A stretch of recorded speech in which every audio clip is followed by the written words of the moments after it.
At ito nga ay balik mini vlog naman tayo. Samahan nyo nga ako sa aking journey. Ito at nandito na nga ako sa office at pupunta ng pantry para kumain ng lunch. Kinabukasan nga ay naglalakad na ako papuntang carousel na papunta na rin sa office.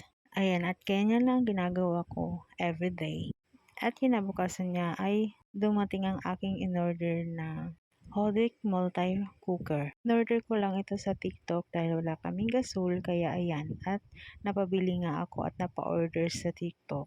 Ito na nga ay pinaglalabas ko na isa-isa para maya-maya ay magagamit ko na siya. Yan lang siya kalaki. Kasama rin siyang takip at libreng sponge at saksakan at pati na rin steamer. Meron na rin siyang manual. At munti ko na nga makalimutan, meron pa siyang isang free na spatula. Ayan na nga, gagamitin na tayo ng paglulutuan. Yehey! At dahil dyan, itatago muna natin dahil may pupuntahan ako. Grocery time! Hindi ko na nga binidyan dyan ang pag-grocery. Ayan, at pauwi na nga ako. Mga kailangan ko lang araw-araw. Ang aking mga binili. Ayan nga, tamang pagbi-video-video muna tayo dyan. Hapon na ako umalis kaya ayan, paglabas ko ay madilim na sa labas. At nung pagbaba ko ay may nakita akong fountain. Kaya tamang pagbibideo na naman ang ating nyo.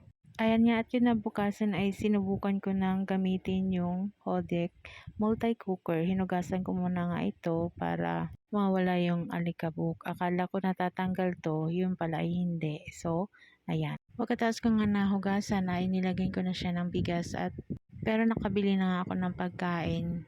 Dahil sa inisip ko ay mabibitin ako sa kanin, kaya ayan. Naman tayong lulutuan na ay go. Kumulang pa nga dyan yung tubig na nilagay ko kaya pinagdadagdagan ko ng tubig para maluto siya. Isinet ko lang siya sa level 2 then pagkakulo ay binalik ko na sa level 1. Nung sa tingin ko ay luto na yung kanin ay sinet ko na siya sa 0 at tinanggal ko na yung saksak. Ayan na nga at ready nang kumain with matching coffee. Tara kain! Salamat Lord sa mga blessing.